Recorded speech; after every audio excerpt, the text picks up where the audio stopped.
नमस्कार, steno connected या आपल्या यूट्यूब चॅनलवरती आपणा सर्वांचं खूप खूप स्वागत आहे।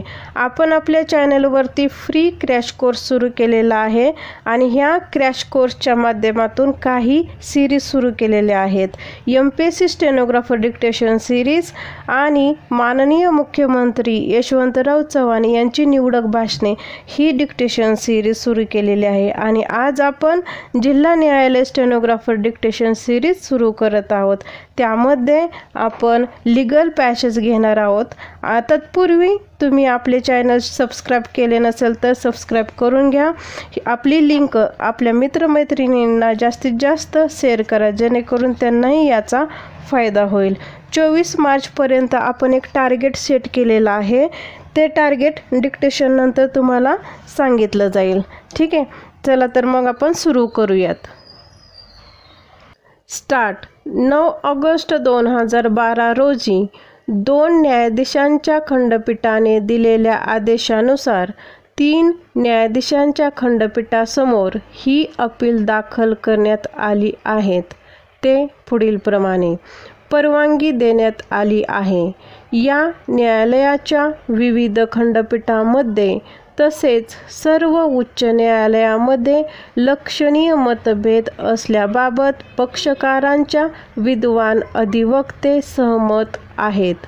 विशेष अनुमती याचिका फौजदारी क्रमांक 6480 च्या फौजदारी अपील याचिकेतील याचिकाकर्त्यांची बाजू मांडणारे ज्येष्ठ अधिवक्ता राम कुमार निवेदन करतात की 2 न्यायाधीशांच्या खंडपीठाने दिलेले पुढील निर्णय अनिश्चित काळासाठी आहेत आणि मोहन कुमार विरुद्ध गुजरात राज्य SCR 68(5) पासून उद्भवणारे निर्णयात नमूद केलेल्या कायद्याच्या प्रमाणाच्या विरोधातील आहेत। या दृष्टिकोनातून आम्हाला असे वाटते की बहुसदस्यीय पीठाकडे पाठवणे आणि त्यावर सुनावणी घेणे योग्य ठरेल। योग्य त्या आदेशांसाठी हे प्रकरण माननीय सरन्यायाधीशासमोर ठेवण्याचे निर्देश कार्यालयाला देण्यात येत आहेत। दरम्यान सत्र न्यायालयासमोर पुढील कार्यवाही स्थगित राहील। कायद्याचा प्रश्न सर्व प्रकारांमध्ये सारखाच असल्याने आम्ही ही बाब विचारात घेतली आहे। संदर्भित प्रश्नांच्या उत्तराच्या पार्श्वभूमीवर संदर्भित प्रश्नाबरोबर इतर सर्व बाबी योग्य त्या खंडपीठाकडून गुणवत्तेनुसार निकाली काढण्यासाठी विचारात घेतल्या जातील। तथ्य थोडक्यात, मुंबई विशेष पोलीस आस्थापनेकडे 7 फेब्रुवारी 2002 रोजी FIR नोंदवण्यात आला। सन 1997 आणि 1998 मुंबईमध्ये CBI/SIU/8/ मुंबई शाखा भारतीय दंड संहितेच्या कलम 120B सह 420, 467, 468, 471 आणि 477A आणि भ्रष्टाचार प्रतिबंधक कायदा 1988 PC कायदा च्या कलम 13(2) आणि 13(1) अंतर्गत अपीलकर्ता आणि मुंबई महानगरपालिका MCDच्या निर्देशानुसार अपीलकर्ता आणि MCDच्या काही अधिकाऱ्यांविरुद्ध रस्त्यांच्या डेन्स कार्पेटिंग वर्क्समध्ये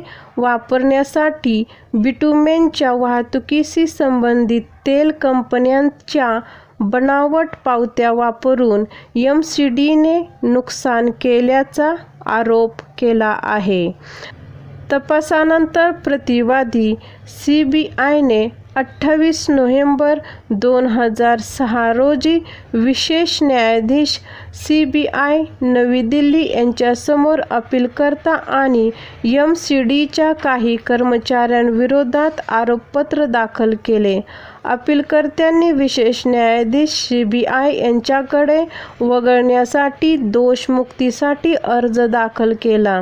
1 फेब्रुवारी 2006 रोजी विशेष न्यायाधीश CBI यांनी न्यायालयासमोरील तथ्यांचा विचार करून आरोप निश्चित करण्याचे निर्देश दिले. याचिकाकर्ता आणि इतर आरोपीविरोधात सकृतदर्शनी गुन्हा दाखल करण्यात आला होता.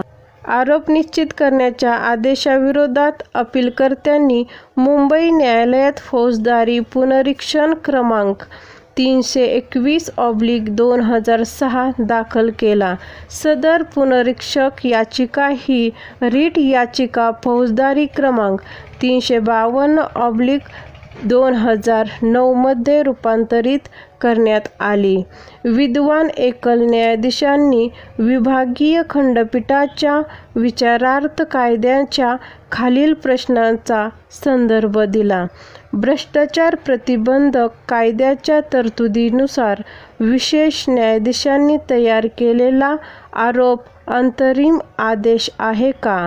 आणि जेव्हा फौजदारी प्रक्रिया संहितेच्या कलम 482 अंतर्गत आदेश किंवा याचिकेविरुद्ध पुनरीक्षण करता येत नाही, तेव्हा भारतीय संविधानाच्या कलम 226, 227 अंतर्गत केलेल्या गुन्ह्यांमध्ये भ्रष्टाचार प्रतिबंधक कायद्यातील गुन्ह्याव्यतिरिक्त भारतीय दंड संहितेतील गुन्ह्यांचा समावेश केला असो किंवा नसो, अशा आदेशाला आव्हान दिले गेले जाऊ शकते का?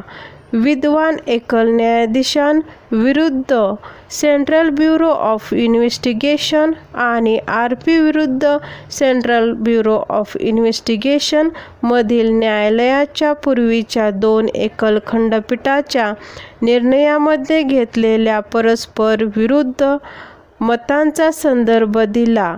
निदर्शनास आले ते असे. तथापि, न्यायमूर्ती जैन यांच्या खंडपीठाने सबरवाल या प्रकरणात व्यक्त केलेले आणि धारवार खटल्यात न्यायमूर्ती मुरलीधर यांच्या खंडपीठाने व्यक्त केलेले असे 2 मतप्रवाह असल्याने माझ्या मते बहुसदस्यीय खंडपीठाद्वारे वाद सोडवायला हवा होता. स्टॉप.